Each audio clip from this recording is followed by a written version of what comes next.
education. Now, education in Portugal is comprised of two main things, private and public, or international and government schools. That feels better. Okay, so what have we got in this? Look, it's all about Portuguese education. So we go through the basics, escola infantil, escola básica, escola secundária. We talk about agrupamentos, and then we talk about parent representation, classes, exactly what kind of classes they have, calendars and schedules, when they go on holiday, what to do with your kid on holiday, school, sport in the school and sport outside the school, and then all the subjects, exactly what year.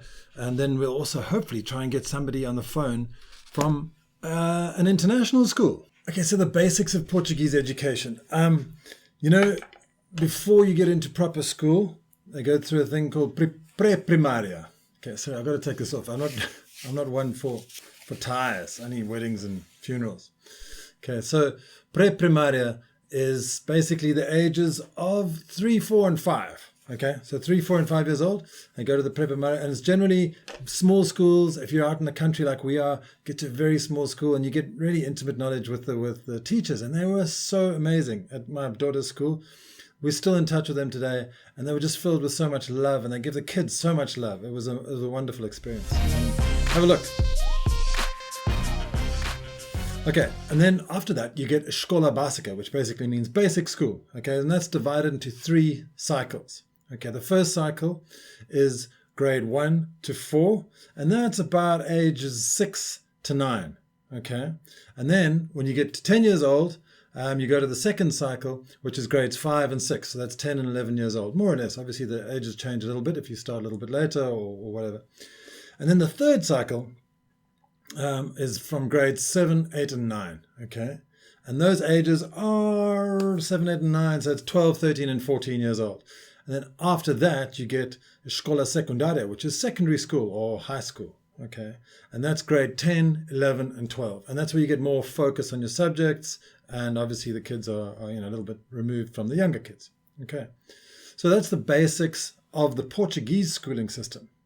Okay, I can't stay inside on a beautiful day like this, and I really can't keep a jacket on for too long. So that's the thing. Check out all these spring flowers out here, isn't it awesome?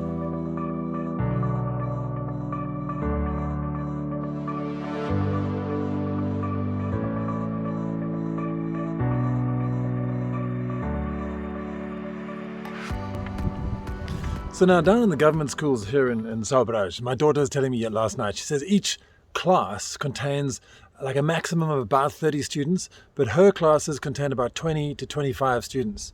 So it's quite a good ratio. And then each standard or grade, or as they call it in Portuguese, each ano, which means each year, is divided into turmas, which are classes. Okay, so she's got 6 classes that are, or turmas, which are A through F. If we're talking about calendars and schedules, there are 3 terms or periodos. Primeiro periodo, or first period, or first term, starts from mid-September and goes through to just before Christmas. Okay, so it's about, you have 2 weeks holiday and the Christmas holidays, and then you begin the second periodo, or the second term, and that goes from January all the way through to Easter. And then the third periodo starts, and that goes from Easter all the way through to mid-June. So the summer holidays are really, really long. So they're like mid-June, full July, full August, and then half of September. So you need to try and figure out what to do with your children when they're on holiday at school. When they're on holiday, so what a lot of people do is they have these after-school. What did Isabella call it? She called it a study center. Now, study centers are places around that actually they're private. A lot of them are private. Some are government organized, but most of them are private, and they're all around the place. And kids go to them after school to do extra lessons, because my daughter's really good at school. I hope she doesn't mind me saying that, but she's really good at school, and she still goes to extra lessons because she gets extra study time, and she does all her homework and stuff like that. So it really helps. And it's a vital part of the schooling system here, and it's extracurricular. You pay a little bit extra for it. Okay, so just a little quick thing about school fees. Everything's free at school, okay? But you do have to pay for your textbooks. If you if you are more disadvantaged than others, you can get discounts on textbooks and everything like that. And also the food that you get, she gets a hot lunch every single day at school, which she can. And she pays I think it's about €1 a day. But obviously, if you are more disadvantaged, you can get that cheaper. So it's a pretty good deal. It really is a good deal. So back to these study centers. So the study centers form a part of the daily life after school. And then during the holidays, these study centers also put on holiday activities. So you can go, it's not like a camp because you won't sleep there, but it'll be daily activities where you can take your children down there, and then they'll be looked after and they have all fun kind of activities.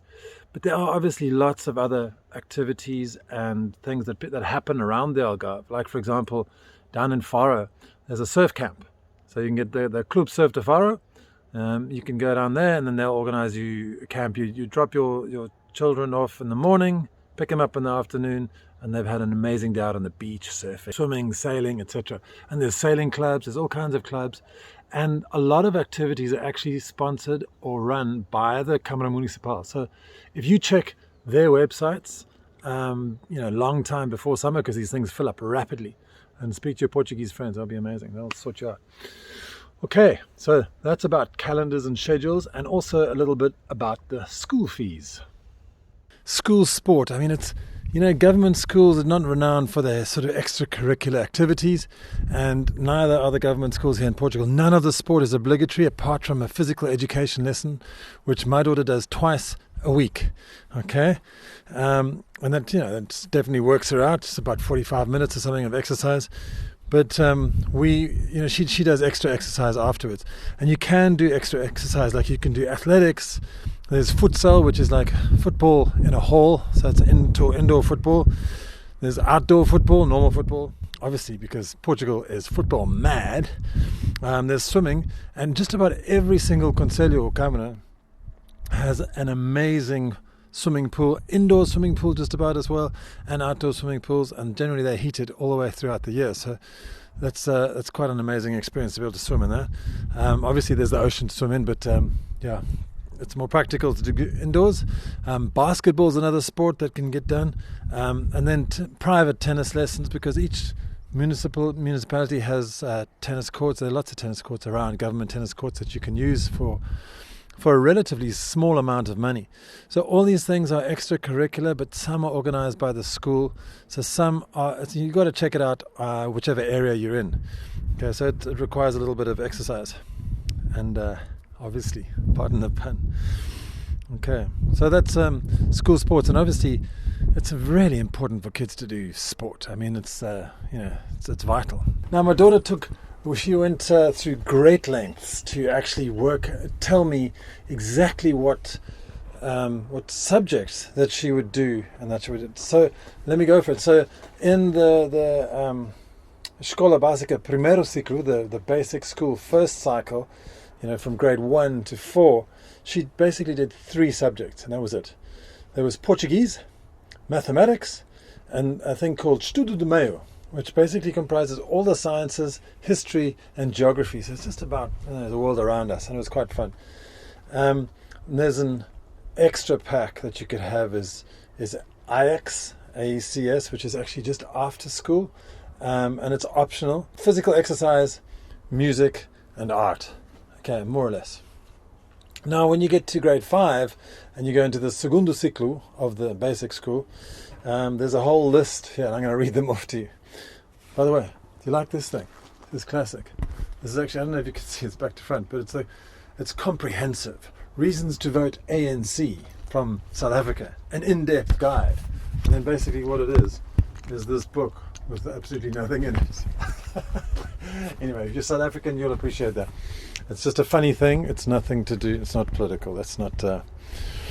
Okay, so grades 5 and 6. Now, let's go through all these subjects. So there's Portuguese, mathematics, HGP, which is that's history and geography mixed up, and then there's science, okay, English, and EV, which is like visual. It's like an art thing. Visual, educação visual. That's all about art and everything. And then there's educação tecnológico, which I'm not quite sure the difference between ET, which is Educação Tecnológica, and TIC, which is Tecnológica Informação e Comunicação. So those are basically IT, two IT things. I'm not sure the difference of the two. Then there's music, there's physical education, and there's EMRC, which is also an optional course that you can do. It's all about religious studies. So there's religious studies Catholic, and there's religious studies evangelical. Okay, so that's it. And there's also a thing called Formação Global, which is basically global instruction, and it's how school's going with the, how school's going. And you speak to your professor de turma, which a professor de turma is a teacher, is actually your representative, and they talk about all kinds of things. Anything going wrong socially or behaviorally or bullying or anything like that, or anything behavioral stuff, you go straight to your professor de turma, and they'll try and help you out. So they have a get-together, I'm not sure how regularly, but it's called Formação Global. I think it's probably once a week, and where you discuss issues to do with school life. Okay.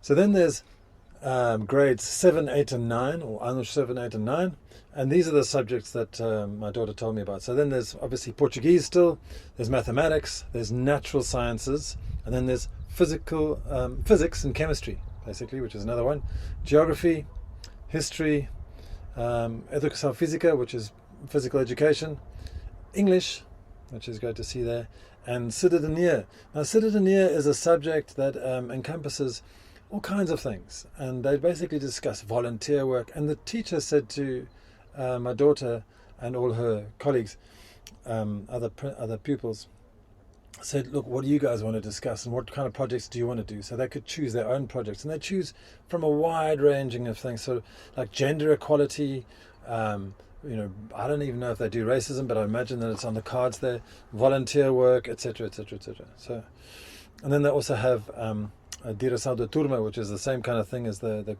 Formação Global, which is all about class and how it's going and how you're doing. So there's also, you can choose between music or art, and you can choose between French, Spanish, or German languages as well. And then if you're in different places around the country, you'll have different choices of language, but these are the general ones down here that are available. Okay, then when you get to grade 10, 11, and 12, you just get much more defined, and you get more into the whole process, and you get more channeled towards your university experience, because that leads you up to your university experience. Why is it always raining when I try and do this? Anyway, I just want to say thanks for watching, and there's just a couple of more things, 2 more things about schooling that I want to talk about, is that all schools are grouped into what are called agrupamentos, or groups in Portuguese, and these are generally around the Câmara Municipal where they are. So for example, if you get 2, 3, 4 schools in São Brás, and lots of smaller schools outside São Brás, they'll all be grouped into the agrupamento, and then they report directly to the Minister of Education. So that's how the structure works. And another thing, parental involvement, is you'll have a parent-teachers association, and one parent will be chosen as the president for the turma for that year of the PTA. So it's each class has its own president who responds to, or not who responds, but who speaks for all the teachers. And they're the people who bring up the issues at the meetings. And these meetings are generally once every 2 months, I think. And of course, my wife's the president of the turma. It's important to get involved in that kind of thing. And obviously, if you can't speak Portuguese, it's a little bit harder. So, it's something to bear in mind. But anyway, thank you so much for watching. As I said before, I'm definitely going to do a video about international schools in the Algarve. So we're researching that right now, and we're going to push that together as soon as we can, so you can get an overview of what's going on in the international schooling versus the government schooling. So as always, thanks so much for watching. I really appreciate it. And check in the description, tons of links and stuff which will help you in your journey to relocate to Portugal. And if you've got any questions, jump in the comments. I'm always there to answer. As far as if this keeps going fairly small, then I can answer just about every single comment. But obviously, if it gets bigger, then it's going to be a little bit harder. But I'll try my best. All right. See you later. Thanks a lot.